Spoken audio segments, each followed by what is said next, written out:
नमस्कार दोस्तों, स्वागत है आपका हमारे YouTube चैनल जीके ट्रैकर पे। देखिए फ्रेंड्स, आज के वीडियो में हम बात करेंगे कुछ इंपॉर्टेंट करंट अफेयर के प्रश्नों के बारे में। कुछ दिन पहले हमने प्रतियोगिता दर्पण के समसामयिकी को कवर किया था। आज की वीडियो में कुछ दूसरी जो मंथली मैगजीन आती हैं उनके समसामयिकी को कवर करेंगे और आपके अप्रैल मई जून का जो करंट अफेयर है उससे जुड़े हुए सिलेक्टेड क्वेश्चंस को यहाँ पर कवर हम कर जाएंगे अतिरिक्त तथ्यों के साथ। अगर आपने इससे पहले की हमारी करंट अफेयर की क्लासेस को नहीं देखा है तो आप उनको प्लेलिस्ट में जाके देख सकते हैं। उत्तराखंड करंट अफेयर के लिए भी विंसर 2024 और परीक्षा वाणी 2024 की क्लासेस बनी हुई हैं। तो चलिए दोस्तों, आज की क्लास को शुरू करते हैं। आज का हमारा पहला क्वेश्चन है, हाल ही में भारत में किस जंतु में मैंगे नामक बीमारी का प्रकोप पाया गया था? तो देखिए, हाल ही में भारत में मैंगे नामक एक बीमारी काफी ज्यादा देखने को मिली। यह बीमारी हमें तमिलनाडु में ज्यादा देखने को मिली। एक प्रकार का यह स्किन प्रॉब्लम थी। और किस प्रकार के या कौन से जंतुओं में हमें देखने को मिला? तो यह हमें एशियाई जंगली कुत्तों में देखने को मिला। तमिलनाडु में एक टाइगर रिजर्व है जिसका नाम है मुदुमलाई टाइगर रिजर्व। उस टाइगर रिजर्व में इस बीमारी का प्रकोप देखा गया, जहां पर कई सारे एशियाई जंगली कुत्ते इस बीमारी से बीमार वहां पर पाए गए। ठीक है, एक प्रकार का यह स्किन प्रॉब्लम है, त्वचा रोग है। ऐसे क्वेश्चन आपके बन जाते हैं खासकर यूकेपीएससी के एग्जाम में। चलिए नेक्स्ट है, नासा ने शनि ग्रह के चंद्रमा टाइटन के अन्वेषण के लिए वर्ष 2028 में कौन सा मिशन लॉन्च करने की घोषणा करी है? नासा ने अनाउंस किया है कि वह शनि ग्रह का जो सबसे बड़ा उपग्रह है टाइटन, इसके अध्ययन के लिए एक मिशन को लॉन्च करेगा और उस मिशन का नाम है Dragonfly mission. Option B सही आंसर होगा। ड्रैगन फ्लाई नाम को देखकर आपने चाइना का मिशन इसे टिक नहीं करना है, यह नासा का मिशन होगा। शनि ग्रह का जो सबसे बड़ा उपग्रह है टाइटन, उसके अध्ययन के लिए इसे भेजा जाएगा 2028 में। ठीक है, नेक्स्ट है, पुरातत्वविदों द्वारा हाल ही में भारत के किस राज्य में अब तक के ज्ञात सबसे बड़े सरीसृपों में से एक की खोज करी गई? तो अब तक का सबसे बड़ा सरीसृप किस राज्य से खोजा गया, उसके अवशेष यहां से खोजे गए, जीवाश्म पाए गए, वो हुई है गुजरात से। ऑप्शन सी हमारा सही आंसर होगा। गुजरात में जो कच्छ है वहां से हमें अब तक का सबसे बड़े सरीसृपों में से जो एक है उसके जीवाश्म मिले हैं। इसका नाम वासुकी इंडिक्स रखा गया है। ठीक है, अगला, हाल ही में किस मंत्रालय द्वारा आधारशिला शीर्षक से early childhood care and education के लिए राष्ट्रीय पाठ्यक्रम जारी किया था? हमने जब प्रतियोगिता दर्पण के समसामयिकी को देखा तो इस प्रश्न को वहां पर भी देखा था। आधारशिला शीर्षक से एक पाठ्यक्रम को लॉन्च किया गया है और यह पाठ्यक्रम 3 से 6 साल के जो बच्चे हैं जो आंगनबाड़ी में पढ़ते हैं उनके लिए एक पाठ्यक्रम है, 48 हफ्तों का पाठ्यक्रम। और इस पाठ्यक्रम को महिला एवं बाल विकास मंत्रालय ने जारी किया है। तो ऑप्शन बी सही आंसर होगा। तो आधारशिला पाठ्यक्रम किससे जुड़ा हुआ है, किस मंत्रालय ने जारी किया है, कितने से कितने साल के बच्चों के लिए है, कितने सप्ताह का यह पाठ्यक्रम है, सारे क्वेश्चन आपके बन सकते हैं। अगला, किस रसायन की उपस्थिति के कारण सिंगापुर फूड एजेंसी ने भारत के मसाला उत्पाद को बाजार से हटाने का आदेश दिया है? तो देखिए, भारतीय मसाले जो हैं उनमें एक रसायन पाया गया हाल ही में, जिसके बाद काफी ज्यादा चर्चा में रहा। कैंसर तक का खतरा इस रसायन से होता है और इसी खतरे को देखते हुए, इस रसायन की उपस्थिति को देखते हुए सिंगापुर की जो फूड एजेंसी है उसने भारत के मसाला उत्पादों को अपने बाजार से हटा दिया। और किस रसायन की वजह से यह सब हुआ? यह हुआ एथिलीन ऑक्साइड की वजह से। ऑप्शन ए हमारा सही आंसर हो जाएगा। एथिलीन ऑक्साइड का जो रसायन होता है ये ज्यादातर कपड़े बनाने में, डिटर्जेंट बनाने में, प्लास्टिक बनाने में इस्तेमाल होता है, लेकिन मसालों में ये ज्यादा पाया जाने लगा, जिस वजह से सिंगापुर ने इस कदम को उठाया। भारत में भी ये काफी ज्यादा चर्चा में रहा था। अगला, शोधकर्ताओं द्वारा भारत में खोजी गई दुर्लभ प्रजाति नेप्टिस फिलारा किससे संबंधित है? तो एक जीव की एक काफी दुर्लभ प्रजाति है जिसका नाम है नेप्टिस फिलारा। यह प्रजाति भारत में देखी गई, इसकी खोज करी गई और इसकी खोज भारत में अरुणाचल प्रदेश में करी गई। यह किसकी प्रजाति है, किससे संबंधित है? तो यह तितली से संबंधित है। नेप्टिस फिलारा तितली की एक दुर्लभ प्रजाति है जिसे हाल ही में अरुणाचल में खोजा गया। ठीक है, अगला, हाल ही में चर्चा में रहा कलेसर वन्यजीव अभयारण्य किस राज्य में अवस्थित है? देखिए, जो कलेसर वन्यजीव अभयारण्य है काफी ज्यादा चर्चा में रहा। यह आपके हरियाणा में है। इसकी लोकेशन पूछी जाएगी। जो ये कलेसर वन्यजीव अभयारण्य है, इसके अंदर 4 बांध यहां पर बनने थे, जिन बांधों के निर्माण पर सुप्रीम कोर्ट ने फिलहाल रोक लगा दी है। तो कहां पर है ये वन्यजीव विहार? आपके हरियाणा में है। नेक्स्ट है, हाल ही में चर्चा में रहे क्रिस्टल मेज 2 किससे संबंधित है? देखिए, क्रिस्टल मेज 2 की बात करते हैं। यह आपकी एक मिसाइल प्रणाली है। ऑप्शन डी सही आंसर होगा। यह एक मिसाइल सिस्टम है जिसको विकसित इजराइल ने किया है और इसका परीक्षण भारतीय वायुसेना ने अंडमान निकोबार में किया है। ठीक है, तो क्रिस्टल मेज 2 क्या हो जाएगी? एक मिसाइल सिस्टम है, इजराइल के द्वारा बनाया हुआ है। ठीक है, नेक्स्ट है, हाल ही में किस वैश्विक संस्था या निकाय का नाम परिवर्तित कर संयुक्त राष्ट्र व्यापार एवं विकास कर दिया गया? तो यूएन ट्रेड एंड डेवलपमेंट, ये नाम अब किसका कर दिया गया है? किस संस्था का ये नाम किया गया है? ये नाम जो व्यापार और विकास पर संयुक्त राष्ट्र सम्मेलन होता था, इसका नाम यानी यूएनसीटीडी जो है, इसका नाम बदलकर अब यूएनटीडी कर दिया गया है। ठीक है, अगला, हाल ही में भारतीय वायुसेना तथा नौसेना में शामिल करी गई रैम्पेज मिसाइल का विकास किस राष्ट्र ने किया है?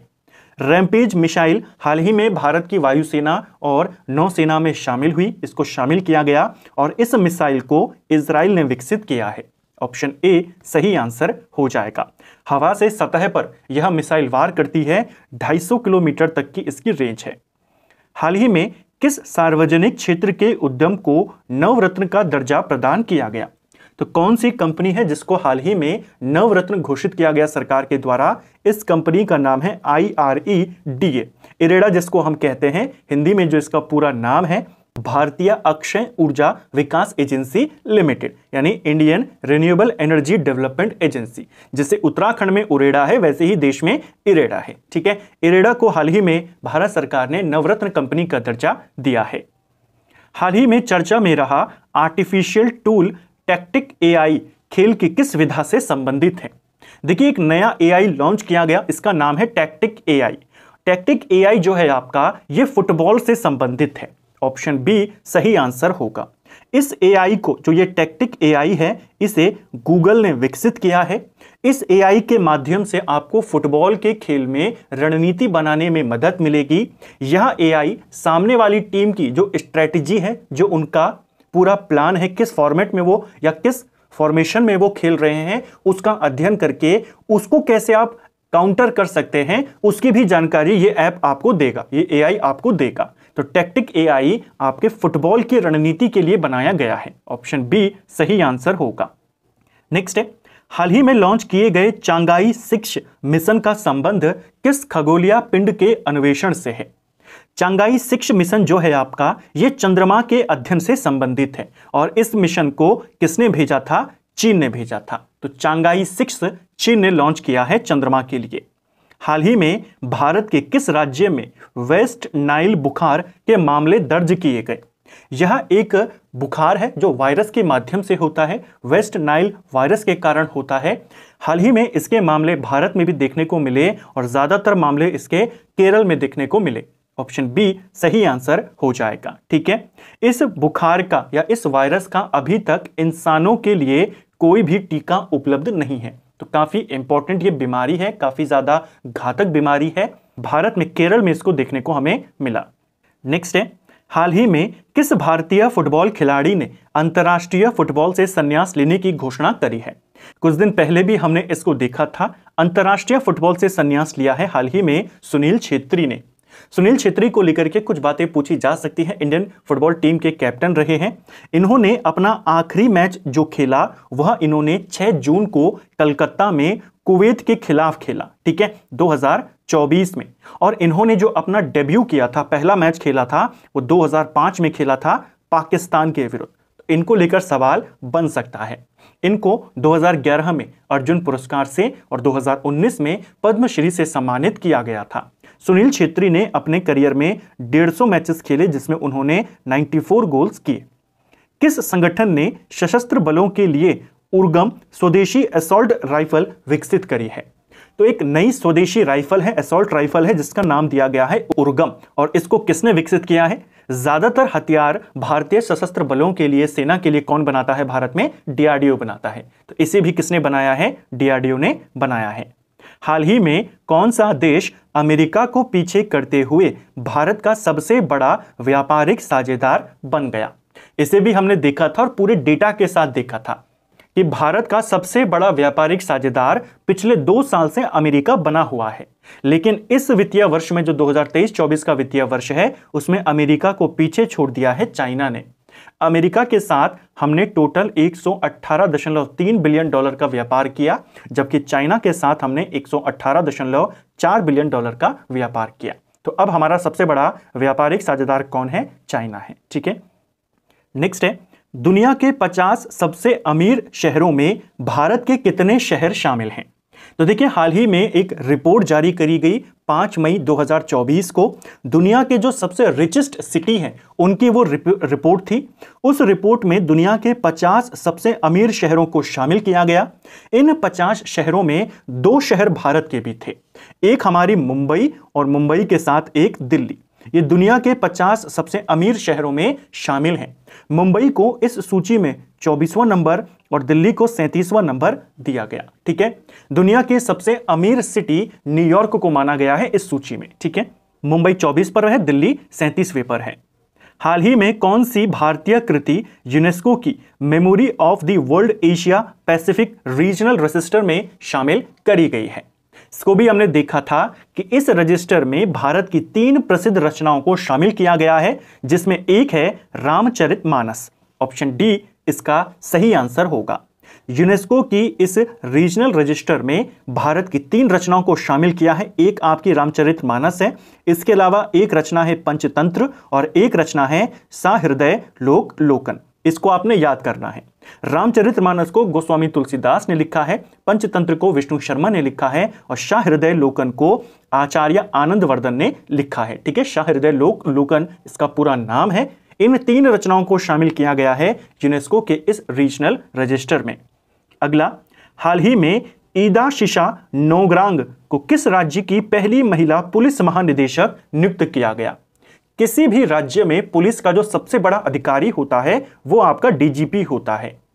किस राज्य में पहली महिला डीजीपी बनी है? वो बनी है आपके हाल ही में मेघालय में। ऑप्शन सी सही आंसर हो जाएगा।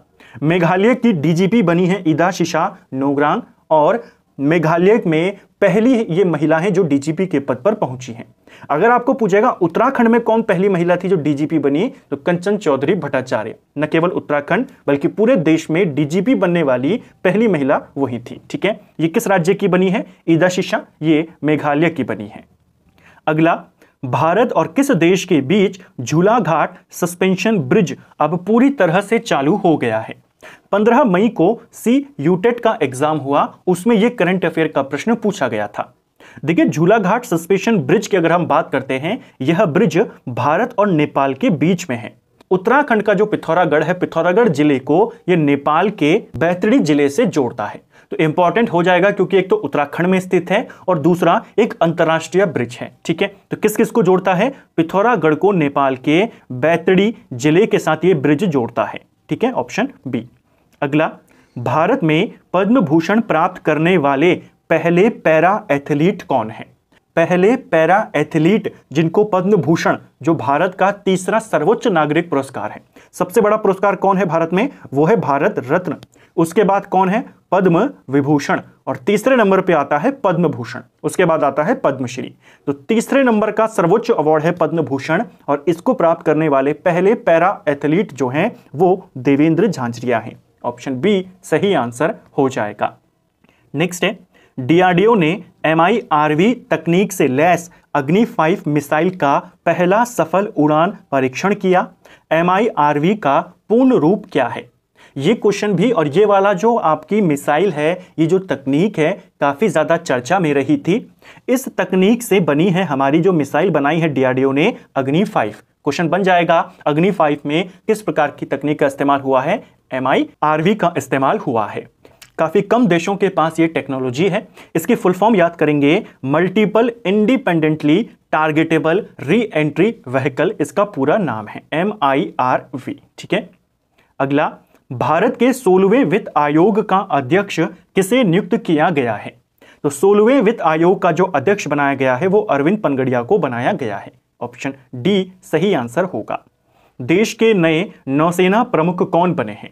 तो नए नौसेना प्रमुख हैं हमारे एडमिरल दिनेश कुमार त्रिपाठी।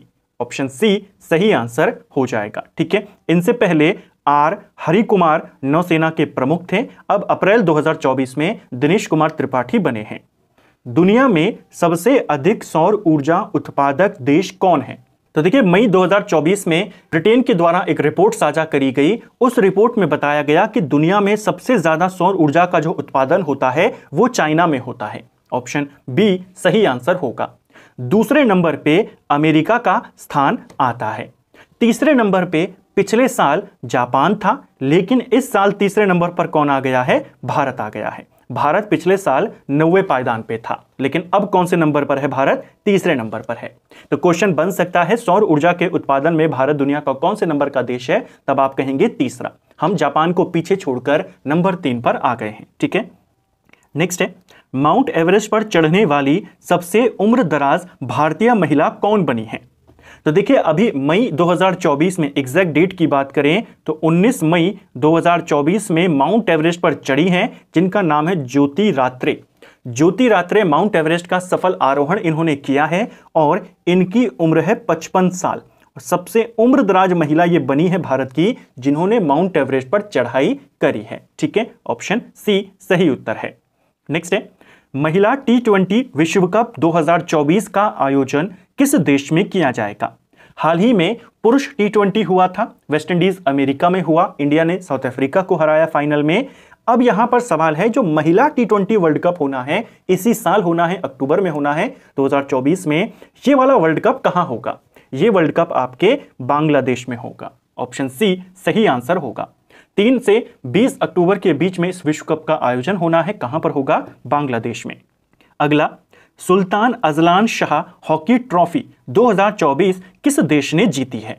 देखिए, जो सुल्तान अजलान शाह ट्रॉफी है आपकी, पहला क्वेश्चन तो यही बनता है ये किस खेल से जुड़ा हुआ है? तब आप कहते हैं ये हॉकी का टूर्नामेंट है।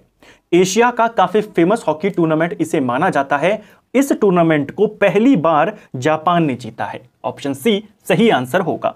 2024 का जो टूर्नामेंट था उसका फाइनल 11 मई को खेला गया, जिसमें जापान ने पाकिस्तान को फाइनल में हराया और पहली बार इस प्रसिद्ध ट्रॉफी पर अपना कब्जा किया। ठीक है, तो सुल्तान अजलान शाह ट्रॉफी का विजेता कौन है 2024 का? वो जापान है। ठीक है, भारत ने इस ट्रॉफी को 5 बार जीता है। पहली बार 1985 में जीता था, फिर 1991 में जीता, 95 में जीता, 2009 में जीता और 2010 में जीता। उसके बाद से भारत भी इस ट्रॉफी को जीत नहीं पाया है। तो यह ट्रॉफी किस खेल से संबंधित है और किसने जीता है, किसको हराया है, उसको याद करेंगे। मलेशिया में इसका आयोजन हुआ था और इसका जो संस्करण था ये 30वां संस्करण था। ठीक है, 30वीं अजलान शाह ट्रॉफी थी ये। ठीक है, नेक्स्ट है, बैडमिंटन के प्रसिद्ध थॉमस कप और उबेर कप 2024 किस देश ने जीते? ये वाले क्वेश्चन एसएससी के एग्जाम में बहुत बार आए हैं कि थॉमस कप का संबंध किस खेल से है, उबेर कप आपके किस खेल से है। देखिए, 3 इंपॉर्टेंट कप हैं, एक है आपका थॉमस कप, एक है आपका उबेर कप और एक है आपका डेविस कप। ठीक है, डेविस कप जो होता है वो टेनिस में खेला जाता है। डेविस कप की तर्ज पर ही बैडमिंटन में 2 कप यहां पर शुरू करे गए, एक था थॉमस कप, एक था उबेर कप। जो थॉमस कप है ये पुरुषों का वर्ल्ड कप माना जाता है बैडमिंटन में, और उबेर कप महिलाओं का वर्ल्ड कप है बैडमिंटन में। ठीक है, तो इसको याद करेंगे, ये पुरुष श्रेणी का है, ये महिला श्रेणी का है।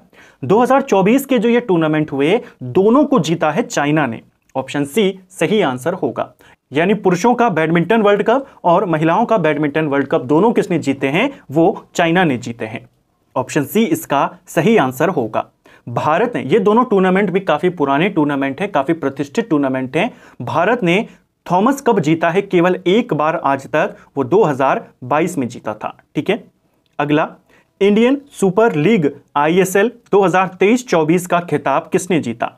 तो जो फुटबॉल की लीग है हमारी ISL, जैसे क्रिकेट की लीग हमारी क्या है वो IPL है, तो ऐसे ही फुटबॉल का है इंडियन सुपर लीग।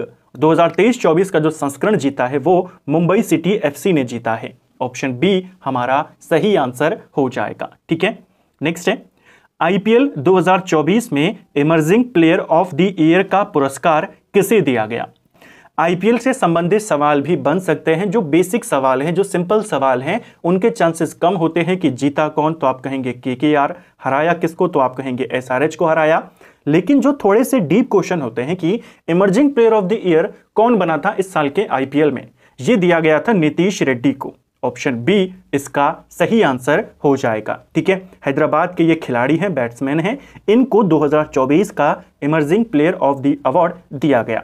अगर हम बात करते हैं कुछ अन्य तथ्यों की आईपीएल से जुड़े हुए, इस बार की जो पर्पल कैप थी वो किसने जीती है? वो हर्षल पटेल ने जीती है। जो ऑरेंज कैप थी सबसे ज्यादा रनों के लिए, वो किसने जीती है? विराट कोहली ने जीती है। सबसे ज्यादा छक्के किसने मारे हैं? सबसे ज्यादा छक्के इस बार के आईपीएल में अभिषेक शर्मा ने मारे थे। ठीक है, ये कुछ इंपॉर्टेंट हैं। और इस आईपीएल का मोस्ट वैल्यूएबल प्लेयर किसको चुना गया? ये चुना गया था सुनील नारायण को। तो ये कुछ इंपॉर्टेंट फैक्ट हैं आईपीएल से जुड़े हुए जो पूछे जा सकते हैं, इसको भी ध्यान रखेंगे।